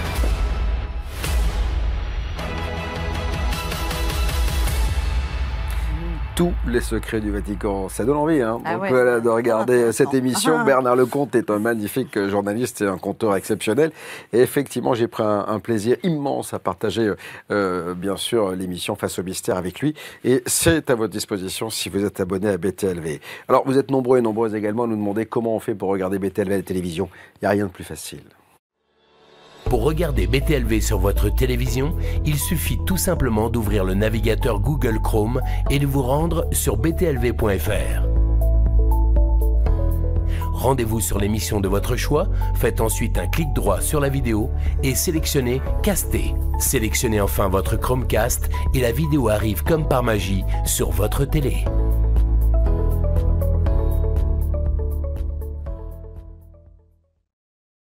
Nous regarder en grand écran. Je reçois beaucoup de photos de gens qui nous disent, je regarde, j'ai eu quelqu'un qui était carrément dans son jacuzzi avec un écran de cinéma et il regardait Les Affranchis de l'info. Donc vous faites, grâce à ce tuto, la même chose si vous le souhaitez. Alors Péga, les 7 signes qui ne trompent pas quand on a une maison qui est un peu habitée. Eh oui, alors j'ai regardé un petit peu, il y a énormément de signes. On voit ce soir qu'avec nos 2 invités, il y a beaucoup de cas, il y a beaucoup de choses très pointues que vous pouvez nous apporter. Donc moi, je vais rester dans une sorte de généralité pour les pour les débutants de maison hantée. Pour les débutants de maison hantée, voilà. J'ai une petite maison hantée. Il y a tellement de manifestations différentes, mais alors les quelques signes que j'ai trouvés qui peuvent vous indiquer que vous avez un fantôme comme colocataire. Alors déjà, on demande à ce qu'on ouvre ces 5 sens très grands, c'est-à-dire l'ouïe, les bruits inhabituels. C'est apparemment très fréquent. Les gens croient que les maisons peuvent être... le fait qu'on entende des bruits de pas inexpliqués, des grattements. Alors, il y a aussi parfois des grattements sur les murs. Des grattements sur les murs, de la musique, des voix étouffées. On pourrait utiliser un magnétophone. Je ne sais pas si on pourrait enregistrer ces sons-là, mais en tout cas, au niveau de l'ouïe, il se passe toujours quelque chose. Les odeurs aussi. Il y a des personnes... Le factif est très important. On remarque que les odeurs inhabituelles qui feraient référence aux maisons hantées sont souvent des odeurs de soufre et assez fréquemment des mauvaises odeurs. Vous me dites si... c'est ça, il y a des mauvaises odeurs. Souvent, c'est pas terrible. Oui, c'est sûr. Oui. Ouais. Après, il peut y avoir des odeurs aussi d'êtres. Après, il y a des gens qui disent je sentais le tabac, mon grand-père fumait la pipe, l'Amsterdam, des choses comme ça. J'ai senti très longtemps l'odeur de mon père qui passait. Donc, il y a aussi des manifestations olfactives, qui peuvent nous envoyer aussi des petits signes comme ça, que c'est pas forcément non plus... Ça sent pas l'œuf pourri tout le temps, quoi. Ah, d'accord, tant mieux. Hein. Et alors, au niveau de la vue, il y a les lumières. On dit souvent qu'il y a des lumières qui s'allument, s'éteignent toutes seules et que ça peut être le résultat de coupures très courtes, mais que si ça clignote assez fréquemment, il faut quand même être alerté, quoi, si ça se produit un peu trop souvent. Alors déjà, comme je le dis toujours, d'abord rationnel. On va voir le compteur électrique, on va voir si on n'a pas de problème sur le réseau. C'est là, parce qu'il faut quand même démonter d'abord, j'imagine, et il faut le faire comme ça. Parce que c'est ça aussi, parce qu'il y a des gens qui voient plein de choses, ils disent mais ton ampoule n'est pas vissée. Ah ouais, c'est pas forcément un fantôme. Il y a aussi ça. C'est-à-dire qu'en fait, il faut quand même être très rationnel dans la quête de la vérité, de la découverte, et de savoir, pour savoir si sa maison elle a un problème ou pas, quoi. Ouais, partir enfin méthodologiquement. Bien alors sûr. Les ombres et les silhouettes, si on a déjà observé des ombres du coin de l'œil, des silhouettes qui ressemblent à des à celle de personnes ou d'animaux. Celui-là, il est marrant, c'est les comportements étranges de nos animaux. C'est quelque chose qui revient très fréquemment et qui est apparemment imparable, mais encore une fois, je vais les pas... chats, souvent. Oui, ils regardent, ils sont bloqués, ils sont médiumniques, les chats. Ils se mettent toujours sur les endroits négatifs, les chats. Ils absorbent, c'est des grands absorbeurs. Quand ils deviennent un peu dingues, parfois, s'ils se mettent à courir dans tous les sens et qu'ils voient des entités ou s'ils en donnent des charges. Ils ont vraiment une quart d'heure de folie du chat, extrasensorielle. Alors après, il peut y avoir les comportements, mais il y a aussi cette capacité extrasensorielle qui leur permet, en effet, de voir, de capter, d'avoir d'autres informations que nous, auxquelles nous, on n'a pas forcément complètement accès. Oui, donc en fait, en les observant, on a des signes. Ils ont cette sensibilité, ils sont très ouverts d'ailleurs. Quand on voit qu'il va y avoir un tsunami, les animaux, 3 heures, 2 heures, 1 heure avant, ils sont tous en train de partir. Donc ils ont déjà cette grande intuition, cette connexion. Après, si vous n'avez pas de chat, vous achetez un bébé, vous le mettez au milieu de la pièce. Souvent, ils regardent, ils sourient, ils regardent des trucs, etc. On dit que les enfants sourient aux anges. Hein. Quand on les voit et qu'ils sourient, il n'y a personne, on se dit, mais à qui ils sourient, quoi. Donc c'est fou. Oui. Incroyable. Alors les animaux, j'avais une question à vous poser justement par rapport à ça, ce qu'on venait de dire ce soir, c'est est-ce qu'eux peuvent être agacés par une entité et pas nous ? Ou est-ce qu'en général, on est sur la même longueur d'onde aussi Pas forcément. Pas forcément. Non, parce qu'ils ont aussi leur sensibilité, leur réceptivité. Ils vont capter des choses qui peuvent les agacer eux, pas forcément nous. Voilà, c'est une question on est toujours dans la même, notion, voilà, de réceptivité, de vibration, de résonance. De toute façon, on n'est que des énergies. La matière, c'est de l'énergie condensée. Donc en fait, tout est champ vibratoire, connexion, énergie. Donc chacun va capter avec ce qu'il est. C'est ce qu'on a beaucoup dit dans l'émission et c'est cette résonance en fait. Parce qu'un chien, par exemple, si une personne s'approche avec de mauvaises intentions, il peut défendre son maître. Il va le sentir. Bien sûr. Et donc, est-ce qu'il peut avoir cette réaction de pour une entité Le problème, c'est que sur une entité, Annabelle, autant sur un humain qui est agressif, le chien peut avoir une action, mais sur une entité qu'on ne voit pas, il peut nous alerter de quelque chose, comme le chat, mais il ne peut pas vraiment agir. Le chat qui a cette capacité médiumnique et qui va... lui, vraiment, il a cette capacité de transformer.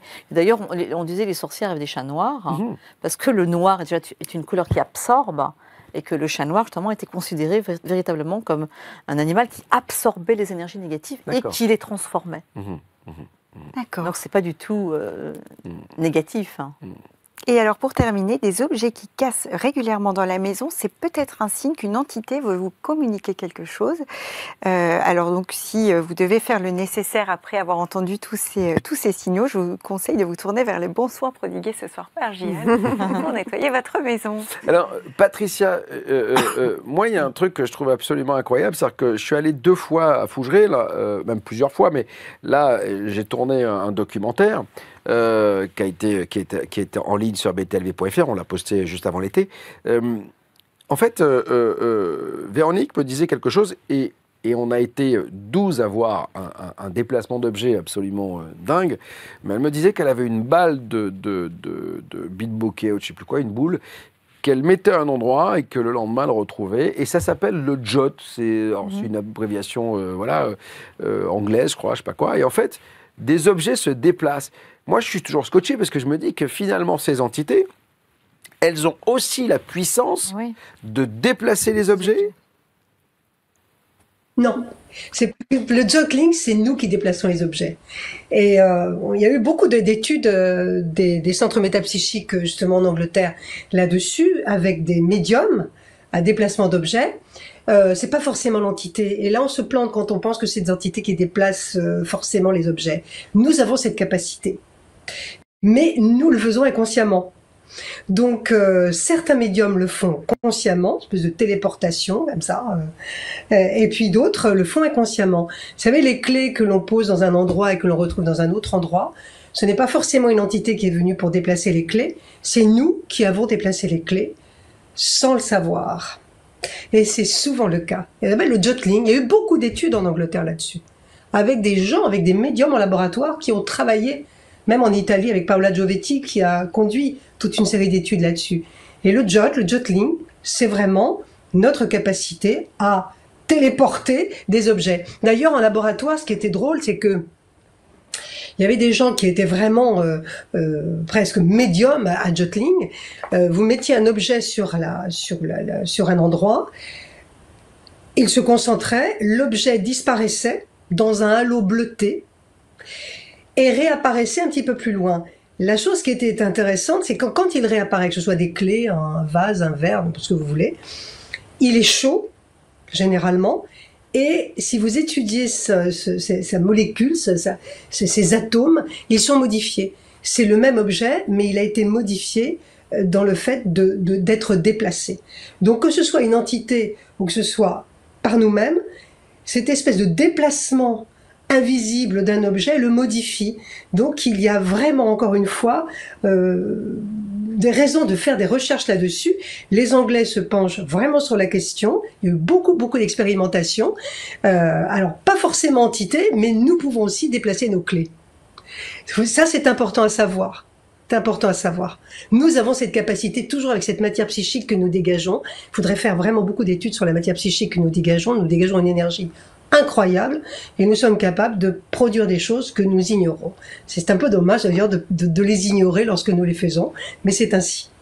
Ça prouve qu'on est quand même, on a des pouvoirs incroyables, quoi. Oui. Sandrine. Oui, je voulais réagir parce qu'en fait, dans ce que disait Patricia, donc c'est l'objet qui disparaît et qui réapparaît. C'est-à-dire que là, c'est la téléportation, quoi. Ouais, mais c'est-à-dire qu'en fait, si c'était filmé, c'est pas les lunettes qui font ça. C'est-à-dire que c'est les molécules qui disparaissent et qui se reconstruisent. Parce que du coup, c'est l'objet disparaît.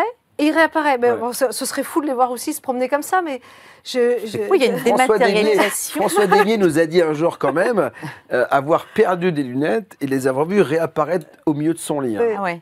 Enfin, il nous avait raconté ici, donc voilà. Mais c'est comme une désintégration. C'est la dématérialisation. La matière n'est plus. Mais non, mais la matière c'est de l'énergie, c'est de l'énergie condensée. Bien sûr. Ouais. Donc c'est une dématérialisation. J'ai quand même fait un peu d'études scientifiques. Il y a des scientifiques d'études, d'accord. Donc c'est vraiment une dématérialisation, et après il y a une rematérialisation, une recondensation de la matière. Donc tout est possible en fait. C'est fou. Mais c'est impressionnant. Après, moi par exemple, j'ai vécu une expérience comme il n'y a pas très longtemps par rapport aux objets. Moi qui m'a quand même si j'ai l'habitude, parce que j'ai toujours été en contact avec, qui m'a quand même un peu perturbée, c'est que j'ai un tableau qui était posé dans ma salle de bain, mais vraiment posé sur un meuble inaccessible, c'est-à-dire que même mon chat ne peut pas y aller, et que ce tableau posé ne peut pas tomber, c'est absolument impossible. Et j'ai une de mes amies, malheureusement, qui a eu un accident de voiture et qui est décédée très violemment. La voiture a pris feu, un truc terrible, hein, et elle-même était dans la terreur de mourir brûlée. Donc, tu vois, on se dit, il y a quand même des choses qui se passent. Et au moment où cette amie est partie, ce tableau, en pleine nuit, est tombé. J'ai entendu, bon, je me dis, mais qu'est-ce que c'est avec ce bruit qui me réveille ? Et je suis allée dans la salle de bain et paf, ce tableau est tombé par terre, la vitre s'est cassée et j'ai ressenti la présence de cette amie et donc j'ai appris qu'elle était partie. Donc pour moi, il y a quand même des manifestations aussi à un moment donné quand les êtres ont besoin de transmettre quelque chose. Bon, il y a eu plein de choses comme ça, les aiguilles qui s'arrêtent du réveil, tout ça. Et elle était très en colère, parce qu'elle a laissé un petit garçon, etc. Et il y avait de la colère là-dedans, tu vois. Et moi, je suis rentrée en contact avec elle et j'ai senti toute cette énergie, cette colère, cette incompréhension de partir comme ça, de laisser ses enfants, etc. Donc, il y a quand même des manifestations, mais qui peuvent être aussi ces champs d'énergie où il y a une capacité de matérialiser. Et je pense qu'une entité ou un être qui est encore à moitié là peut matérialiser, condenser, avoir cette puissance énergétique de pouvoir condenser la matière. Alors malheureusement, on arrive au terme de cette émission. Voilà, j'ai été ravi bien sûr d'être entouré que de belles femmes ce soir. C'est rare, d'habitude on a beaucoup plus d'hommes que de femmes. Donc on va juste faire un dernier petit tour sur les réseaux pour savoir quelle a été l'ambiance générale avant de conclure. Thomas. L'ambiance a été plutôt excellente, vraiment. Beaucoup ont débattu. Alors, on a eu des techniques, alors certes, pas pour détecter si les maisons sont hantées, mais en tout cas pour préparer sa visite, si on va acheter une maison ou quoi. On a Red Panda qui nous dit qu'elle utilise la technique de tirer les cartes et de voir si la maison est réceptive. Et si la maison est réceptive, alors elle peut l'acheter. On a également aussi un Tom Hanan qui nous fait un petit coucou et ça nous fait super plaisir de le voir. Et puis alors on a Mallory qui voulait réagir sur le fait que parfois les chats pouvaient ressentir quelque chose. Lui dit, et c'est une petite question mais c'est surtout une grosse blague, quel modèle de chat il faut pour que le chat réagisse ? C'est vrai que c'est quel type de chat. Bon, dans tous les cas, merci Annabelle d'avoir été avec nous plaisir, Bob. en grand témoin. Je rappelle quand même, voilà, les CD que vous pouvez vous procurer. Vous allez découvrir une Annabelle totalement transformée sur ces CD. Incroyable. Merci en tout cas et d'être avec nous tous les mois sur BTLV. Patricia, merci mille fois d'avoir été en direct ce soir. Merci Bob, merci, c'est moi qui vous remercie. Je passe un très bon moment. Ça a été une très belle émission grâce à vous deux. Et je rappelle qu'il y a toujours ce bouquin, Il y a quelqu'un dans la maison, que vous pouvez trouver chez Lafon. Je pense que Mathis doit chercher, voilà, c'est ça, exactement, la couverture pour vous permettre de vous le procurer. Merci Péga d'avoir été avec nous ce soir. Merci Sandrine, merci Jeanne, merci à tous ceux qui m'ont aidé à préparer cette émission, à Thomas également qui était avec nous sur les réseaux. Je rappelle que jusqu'au 8 février, c'est les soldes, tout doit disparaître. Voilà, c'est... abonnement à moi. Sauf BTLV, j'espère. Sauf BTLV, bien évidemment. Et on a besoin de vous parce que sans vous, nous ne sommes rien. Il n'y a que vous qui pouvez faire de ce média ce qu'il est aujourd'hui. Et les abonnés permettent aussi des émissions en clair. Merci à Mathis d'avoir réalisé cette émission. Salut, à bientôt.